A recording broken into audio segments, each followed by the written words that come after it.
गांव के आखिरी छोर पर जहां से जंगल शुरू होता था, वहां एक छोटा सा घर था। उस घर में रहती थी सरिता और उसका पति रमेश। शादी को 8 साल हो चुके थे, पर उनकी जिंदगी में एक कमी थी, बच्चा नहीं था। शुरुआत में सब ठीक था, लेकिन धीरे धीरे रिश्तेदारों के ताने, पड़ोसियों की फुसफुसाहट और समाज की नजरों ने सरिता को तोड़ दिया। हर रात वो भगवान से एक ही दुआ मांगती, हमको बस एक बच्चा दे दो भगवान जी। एक दिन गांव की सबसे बूढ़ी औरत चंद्रकली उसके घर आई। उसकी आंखें धंसी हुई, आवाज धीमी, जैसे वो कुछ छुपा रही हो।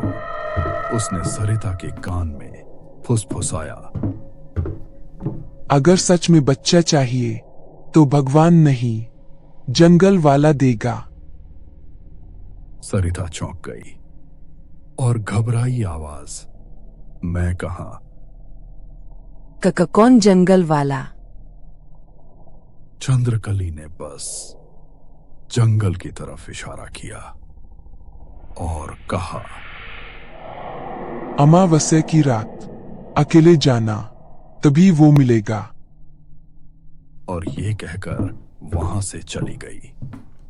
उस रात सरिता को नींद नहीं आ रही थी। वह एक जगह बैठी, औरत की कही गई बातें उसके दिमाग में खटक रही थी। तभी उसका पति गांव से काम करके आता है और सरिता को खामोश देखकर बोलता है, अरे सरिता सोई नहीं अभी तक? पहले तो सो जाती थी, क्या बात है जो तुम्हें नींद नहीं आई? सरिता पूरी तरह से चुप थी। तभी उसके चेहरे पर हल्की सी मुस्कान के साथ बोलती है, हम दोनों के लिए आज खुशी का दिन है। मैं अमावस के रात जंगल में जाऊंगी। एक बूढ़ी औरत ने बताया कि वहां पर कोई है जो हमारा मदद कर सकता है।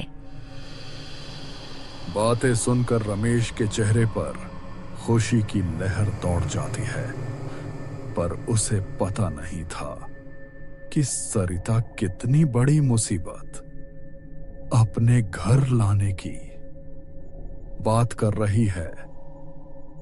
उस रात आसमान में चांद नहीं था, सिर्फ काला अंधेरा। हवा चल रही थी, पेड़ अजीब तरह से हिल रहे थे। सरिता डरते डरते जंगल में घुसी। जैसे जैसे वो अंदर जा रही थी, उसे लग रहा था कोई उसे देख रहा है। अचानक थक जैसे कोई पीछे कदम रख रहा हो। वो पलटी कोई नहीं, फिर ठक ठक। अब आवाज पास थी। सरिता ने कदम तेज कर दिए। तभी उसे दूर एक टिमटिमाती रोशनी दिखी। एक टूटी फूटी झोपड़ी, दरवाजा आधा खुला। सरिता अंदर गई। अंदर धुआं भरा हुआ था, दीवारों पर अजीब चिन्ह बने थे और बीच में बैठा था तांत्रिक। उसका चेहरा पीछे था, लेकिन शरीर सामने की ओर। तुझे आने में देर हो गई, उसने बिना देखे कहा। सरिता कांप गई। उसकी आवाज भारी था, ऐसा लग रहा था जैसे किसी भारी वजन से दबी हुई हो। आपको कैसे पता मैं आई हूँ? डर के बारे सरिता की आवाज बेहद पतली हो गई थी। तभी तांत्रिक का सर सरिता की ओर घुमा। उसकी आंखें ऐसा लग रहा था जैसे बहुत से लोगों की रूह कैद हो। मुझे सब पता है। तुझे बच्चा चाहिए। कमरे में अचानक सन्नाटा छा गया। तांत्रिक बोला, तुझे बच्चा मिलेगा, लेकिन एक शर्त है। क्या तू कर पाएगी? सरिता ने जल्दी से कहा। मंजूर है। बच्चे के लिए मैं कुछ भी कर सकती हूँ। तांत्रिक जोर जोर से हंसने लगा।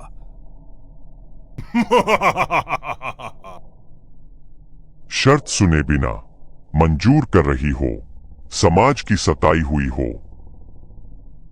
कुछ पल की खामोशी, फिर उसने धीरे से कहा, जब बच्चा 7 साल का होगा तब वो मेरा होगा और मैं उसका बलि दूंगा। सरिता का दिल जोर से धड़का। कुछ देर के लिए सांस रुक गई। ना नहीं, ये कैसे? मैं यह नहीं कर सकती। तभी झोपड़ी के पीछे से आवाज आई, जैसे कोई दीवार खुरच रहा हो। तांत्रिक मुस्कुराया। सोच ले, बाहर जो है वो भी यही चाहता है। सरिता डर गई। उसने आंखें बंद की और कहा, ठीक है, मुझे मंजूर है। तांत्रिक ने उसका हाथ पकड़ा। उसकी हथेली पर कुछ जलने लगा। जब उसने देखा तो वहां एक काला निशान बन चुका था। अब ये सौदा टूट नहीं सकता। घर जाते समय पीछे मुड़कर मत देखना, चली जाओ। सरिता तेजी से अपने घर की तरफ चल दिया। कुछ देर में वो अपने घर पहुंच गई, पर रास्ते में ऐसा कुछ भी नहीं मिला जो पीछे मुड़कर देखने लायक हो। कुछ ही महीनों में सरिता गर्भवती हो गई। घर में खुशी लौट आई। रमेश भी खुश था, लेकिन सरिता अंदर से डरी हुई थी। उसे हर रात वही आवाज सुनाई देती, कभी खिड़की पर, कभी छत पर।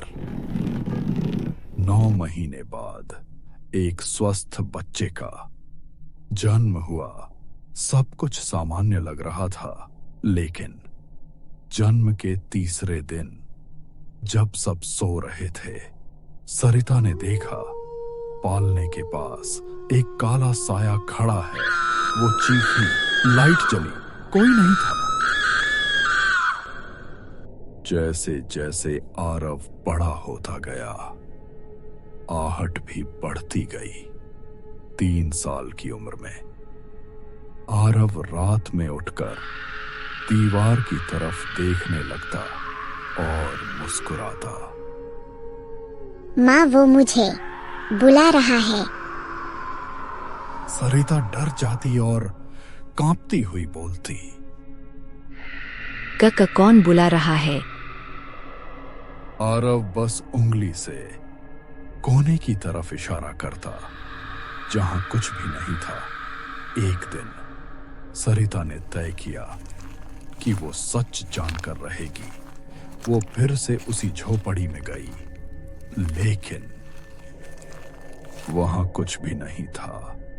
ना झोपड़ी, ना तांत्रिक, सिर्फ सूखी जमीन और मिट्टी पर पुराने पैरों के निशान, जैसे वहां कभी कुछ था ही नहीं।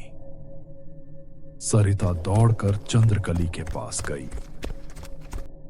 वो तांत्रिक कहाँ है? चंद्रकली की आंखें फैल गईं। तुम गई थी उसके पास। वो 20 साल पहले ही मर चुका है। सरिता के पैरों तले जमीन खिसक गई। तो फिर मैंने किससे सौदा किया? तुझे क्या लगा वो बच्चा तेरे पति से पैदा हुआ है? वो शैतान की अमानत है। वो उसे लेकर ही रहेगा, चली जा यहाँ से। सरिता घुटनों के बल बैठकर रोने लगी। उसे ऐसा लगा जैसे उसकी सबसे प्यारी चीज उससे छीना जा रहा हो।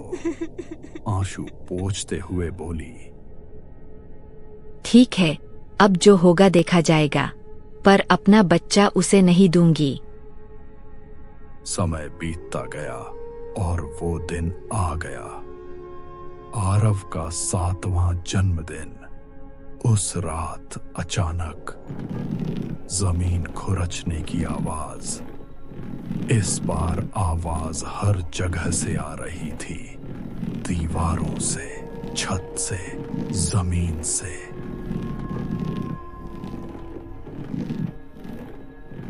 घर के सारे दरवाजे अपने आप खुल गए।